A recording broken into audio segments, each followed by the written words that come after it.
السلام کے بعد 6 مہینے تک سیدہ فاطمہ زندہ رہی۔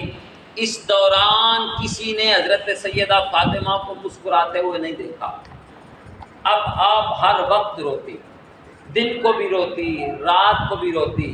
کسی نے کہا بی بی فاطمہ ایک وقت بنا لو کہ جو لوگوں کے ساتھ بات بھی کیا کرو، عورتیں آتی ہیں آپ کے پاس آپ کے حال احوال پوچھنے کے لیے، آپ تو ہر وقت ہی روتی رہتی ہیں، ہر وقت ہی روتی رہتی ہیں۔ ہمارے باپ بھی تو فوت ہوئے ہیں، ہمارے باپ بھی تو چلے گئے ہیں، ہم تو اتنا نہیں روتی، صبر بھی کیا کرو۔ اب حضرت فاطمہ رضی اللہ تعالیٰ عنہ آپ نے جو جواب دیا، آپ نے فرمایا کیا تمہارے باپ میرے باب محمد جیسے تھے؟ فرمایا کیا تمہارے باپ اور میرے باپ برابر ہیں؟ انہوں نے کہا ہاں فاطمہ اس میں تو کوئی شک نہیں، تیرا باپ تو سب سے اعلیٰ ہے نا۔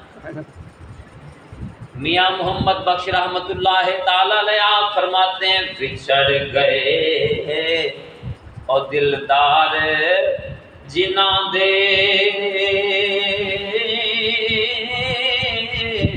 وطنوں چک مہارا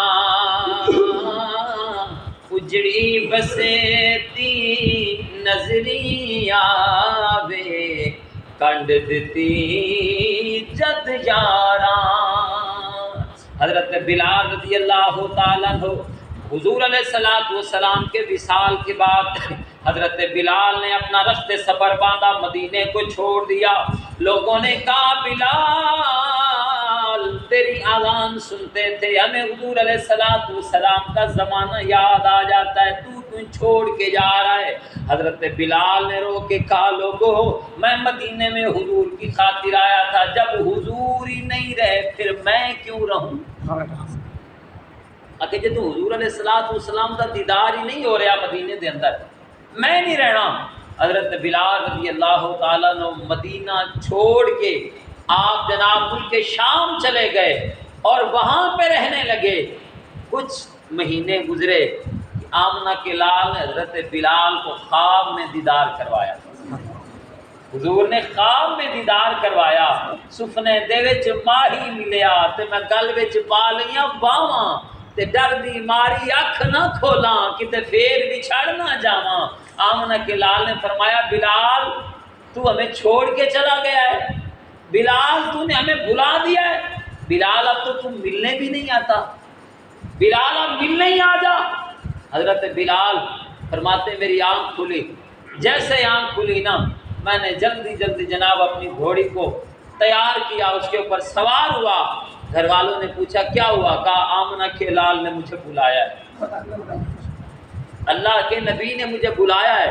اور جناب محترم فرماتے ہیں بس پھر میں نے راستے میں کوئی آرام نہیں کیا، راستے میں رکا نہیں ہوں، پھر میری پیاس بھی ختم ہو گئی، بھوک بھی ختم ہو گئی۔ کیوں کہ آمنہ کے لال نے مجھے بلایا ہے تو دیدار بھی تو کروائیں گے نا۔ سبحان اللہ سبحان اللہ۔ 3 مہینے خلقت رجی ویک یوسف کنعانی دوویں جہانے رج گئے جنہ ویکھیا آمنہ دا جانی۔ اس خوشی کے اندر جناب دوڑتے ہوئے جا پہنچے مدینہ شریف میں۔ جب لوگوں نے دیکھا نا حضرت بلال رضی اللہ تعالیٰ عنہ کو، آنکھوں میں آنسو ہیں، لبوں کے اوپر مسکراہٹ ہے، کبھی ادھر بھاگتے ہیں کبھی ادھر بھاگتے ہیں، کیا کر رہے ہو؟ کہا حضور نے بلایا ہے لیکن حضور نظر نہیں آ رہے۔ حضرات محترم عشق دیکھیے، حضور نے بلایا تو ہے لیکن ابھی حضور علیہ السلام نظر نہیں آ رہے، حضور کو ڈھونڈ رہا ہوں۔ حضرات محترم جیسے اذان کا ٹائم ہوا نا لوگ جمع ہو گئے، بلال ایک مرتبہ وہ اذان تے پھر سنا دے جڑی حضور دے ہوندے ہاں پڑھدا سی، ایک مرتبہ وہی اذان سناؤ تاکہ وہ ماحول بن جائے، فضا معطر ہو جائے، ذہنوں کے اندر دلوں کے اندر بات بیٹھ جائے۔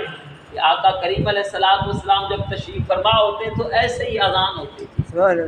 ایک مرتبہ حضرت بلال وہ رو رہے ہیں، بار بار رو رہے ہیں، بار بار جب لوگوں نے کہا، صدیق اکبر نے کہا، حضرت عمر فاروق نے کہا، عثمان غنی، مولا علی اذان سناؤ، لیکن آپ رو رہے ہیں آج لنگھائیں راہ رول گئے دے میں منہ چھانپوں آج رول سٹاں، کوئی درد نظر دا درد بھی نہیں، اج زخماں دو پٹیاں کھول سٹاں، اج چھوڑا حال فقیریں کو سٹاں گودڑی تے کشکول سٹاں، میرے ہاتھ ارشد کائنات ہوئے تیرے نقش قدم تو کھول سکا.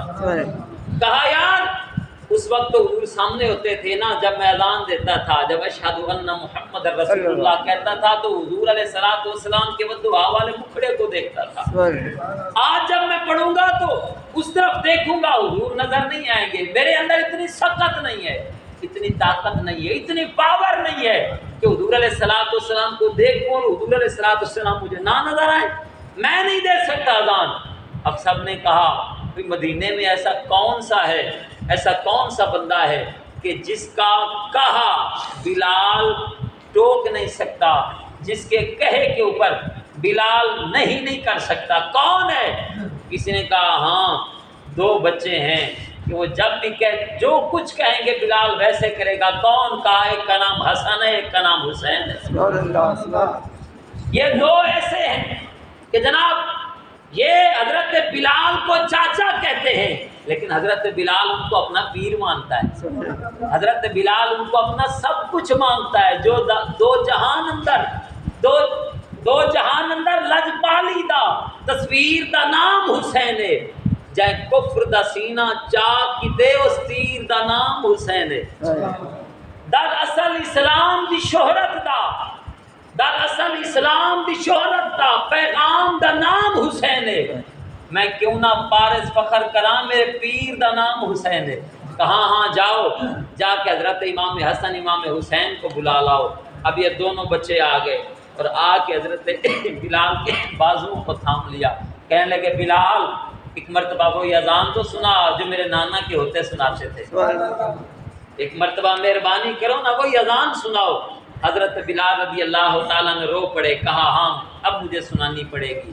حضرات محترم حضرت بلال آپ نے جب اذان شروع کی نا اور جب اشہد ان محمد رسول اللہ کے اوپر پہنچے تو چیخ نکلی، گرے بے ہوش ہو گئے.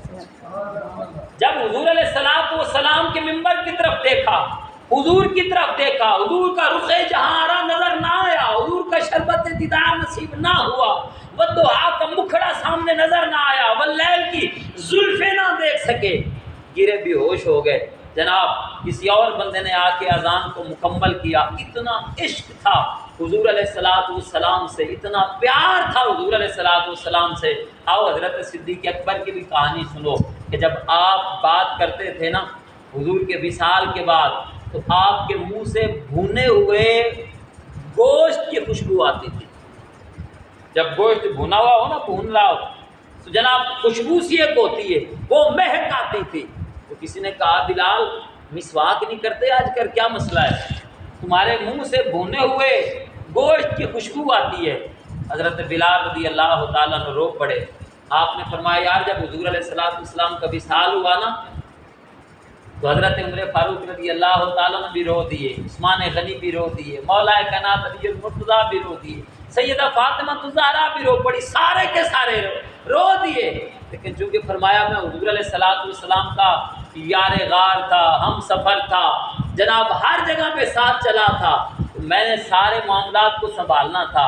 اگر میں بھی رونے بیٹھ جاتا، اگر میں بھی اپنے ہوش کھو بیٹھتا تو یہ سارا انتظامات کس نے کرنے تھے؟ کہا میں نے اپنے آپ کو نہ سنبھالے، سارے معاملات کو سنبھالنا شروع کر دیا، اپنے آپ کو بھی سنبھالنا شروع کر دیا. کہا دوسرے لوگوں نے رو کے آنسو نکال کے اپنے آپ کو دلاسا دے لیا، لیکن میں نہیں رویا، میرا دل جل گیا. اندر دل کا لوتھڑا جل گیا، میرا قلب جل گیا. لکھ بار زمین اسمان رلاؤ بل ودری آخر دل ویندے، اے ڈھیر وسیع عرش کنو ہر قید تو پار نکل ویندے. ایک در دردانہ ہل کا کر اے در در پنر تے ہل ویندے، ایک گھنجل ظفر مدینے وچ تے منگن تو پہلے مل ویندے. کہا بس میرا دل جل گیا. اب جو دل جلا ہوا ہے نا اسی اندر سے یہی ایسے پتہ محسوس ہوتا ہے کہ وہ جلی ہوئی آواز ہوا باہر آتی ہے. جب سانس لیتا ہوں جلا ہوا اندر کی ہوا باہر آتی ہے تو میں اس طرح محسوس ہوتا ہے. حضرات محترم حضرت امام مالک رحمۃ اللہ تعالی علیہ اگر آپ کے عشق کو دیکھیں تو حضرت امام مالک رحمۃ اللہ تعالی علیہ آپ نے پوری زندگی کبھی مدینے کے اندر جوتی بھی نہیں پہنی، جوتی بھی نہیں پہنی پوری زندگی. اور جناب محترم جب آپ چلتے تھے نا تو دیوار کے بالکل ساتھ ساتھ ہو کے چلتے. کسی نے کہا حضرت بالکل دیوار کے ساتھ. کہا ڈرتا ہوں کہیں یہ نہ ہو کہ جہاں پہ حضور کے قدم لگے ہیں میرا بھی وہیں پہ قدم نہ پڑ جائے, کہیں گناہ گاروں میں سے نہ ہو جائے. حضرات محترم, جب آپ کو قضائے حاجت درپیش آتی, بہت کم کھاتے, دوسرے چوتھے دن ضرورت پڑتی, تو آپ نکل جاتے باہر, مدینے کی حدود سے باہر نکل جاتے اور جناب پھر دعا کرتے, یا اللہ میری مجبوری ہے جا رہا ہوں لیکن مجھے موت مدینے میں ہی دینا, میری روح مدینے میں نکلے, جس شہر میں میرے رسول اللہ مدفن ہے نا, یا اللہ مجھے اس سے باہر نہ نکالنا, میں اسی میں رہوں. جناب محترم یعنی اے سالم. اچھا یہاں پہ مسئلہ سمجھانا چاہتا ہوں.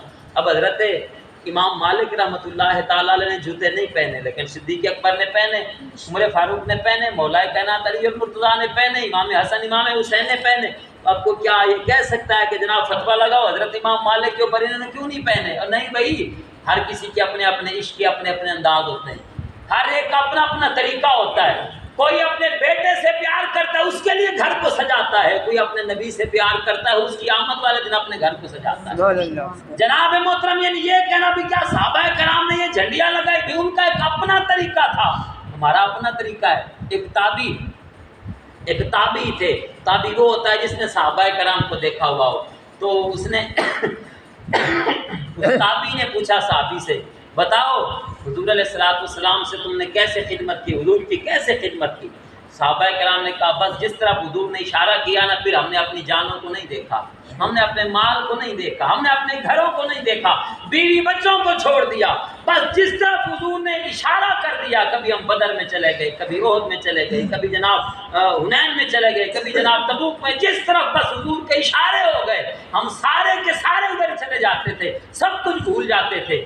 حضرت وہ تابعی نے کہا کاش کہ اگر ہم ہوتے نا حضور کے زمانہ میں, ہم حضور علیہ الصلوۃ والسلام کا پاؤں زمین پہ نہ لگنے دیتے, حضور کو اپنے کندھوں پہ اٹھاتے. انہوں نے کہا یہ میں, اب صحابی نے یہ نہیں کہا کہ تو ساڈے کو زیادہ عشق رکھدا ہے, تو ساڈے کو بڑا عاشق ہے, نہیں. وہ صحابی رو پڑے, کہنے لگے اللہ کی قسم یار تو مجھے بھی رلائے گا, مجھے بھی تو رلانے لگا ہے, کیا میں بھی رو پڑوں تیری بات سن کے؟ بس کرنا. یعنی جب اس تابعی نے اپنی محبت کی بات کی, بس کرنا. حضرات محترم ہر ایک کے اپنے اپنے تقاضے ہوتے ہیں پیار کے, محبت کے. وہ علامہ اقبال نے کہا تھا نا, کبھی آوارہ و بے خانما عشق, کبھی آتا ہے میدان میں سپہ سالار بن کے عشق, کبھی صدق خلیل بھی ہے عشق, صبر حسین بھی ہے عشق, مارکہ وجود میں بدر و حنین بھی ہے عشق. یعنی ہر ایک کے عشق کے اپنے اپنے تقاضے ہیں. اور اللہ کی قسم حضور علیہ الصلوۃ والسلام سے جس نے جہاں بھی پیار کیا ہے نا, اس کو اتنی زیادہ عزت ملی ہے. یہ نہیں ہے کہ کوئی حضور سے پیار کرے اور پھر اس کو عزت نہ ملے, نہیں, جس نے جب بھی پیار کیا ہے نا اس کو عزت ملی ہے. دیکھیں حضور علیہ الصلوۃ والسلام کی بارگاہ اقدس میں اگر کوئی غریب بھی آیا ہے نا, وہ حضرت عمر فاروق رضی اللہ تعالیٰ عنہ آپ اکثر کہا کرتے تھے, فرماتے تھے کہ ابو بکر صدیق بھی ہمارے سردار ہیں, اور جس بلال کو ابو بکر صدیق نے آزاد کروایا ہے وہ بلال بھی ہمارا سردار ہے, وہ بلال بھی ہمارا. اب جناب ایک مرتبہ کیا ہوا, عید کا دن تھا, حضرت عمر فاروق کا زمانہ تھا, آپ کی خلافت کا زمانہ تھا. آپ نے عید پڑھا, عید کے بعد جس طرح مطلب لوگ ایک دوسرے کو ملتے ہیں, اور بالخصوص عید پڑھانے والے کو مطلب لوگ یہ مل رہے ہوتے ہیں کہ مصافحہ کر رہا ہوتا ہے, تو لوگ لائن میں کھڑے تھے, مل رہے تھے, ہر کو مل رہا تھا. بڑے بڑے سرداران بھی کھڑے تھے, ابو سفیان جیسے بڑے بڑے سرداران, مطلب جنہوں نے بعد میں یہ کلمہ بھی پڑھ لیا تھا, جناب سارے مل رہے تھے. اچانک نا حضرت بلال رضی اللہ تعالیٰ عنہ, یہ سارے لائن میں کھڑے ہیں, حضرت بلال بھی پیچھے لائن میں کھڑے ہو جائے کہ میں بھی مل لوں گا. حضرت عمر فاروق کی نگاہ پڑی, فرمایا بلال آپ وہاں پہ کیوں کھڑے ہو رہے ہیں, آپ آگے آ جائیں, آپ آگے آ جائیں, سرداروں کا کیا کام کہ وہ لائن میں لگے. ابو سفیان نے کہا بھی یہ کیا سردار, ہمیں وہ تو غلام ہے, وہ تو جناب ایک غریب ہے, وہ تو بکتا بکتا ہوا یہاں پہ آیا. حضرت عمر فاروق نے فرمایا چپ کر, جب تم عیاشیاں کر رہے تھے, جنگیں لڑ رہے تھے حضور کے ساتھ, اس وقت بلال اسلام کی خاطر ماریں کھا رہا تھا, اسلام کی خاطر ماریں کھا رہا تھا. لہٰذا بلال لائن میں نہیں لگے گا, بلال سیدھا آئے گا, کیونکہ جو مقام بلال کا ہے وہ کسی اور کا ہے ہی نہیں. سبحان اللہ, سبحان اللہ. اب دیکھیں نا جناب, جتنا عزت دین میں ملی ہے نا حضور سے محبت کی وجہ سے ملی ہے، کبھی کسی کو مل ہی نہیں سکتی، ہو ہی نہیں سکتا کہ کسی کو اتنی عزت ملے۔ جناب مکہ المکرمہ فتح ہو گیا، اب جناب 1,00,000 اور تقریباً 44,000 یا 40,000 کم و بیش صحابہ کرام سامنے کھڑے ہیں۔ اب جناب نماز کا ٹائم ہوا، ہاں بھئی اب اذان ایسے ہونا کہ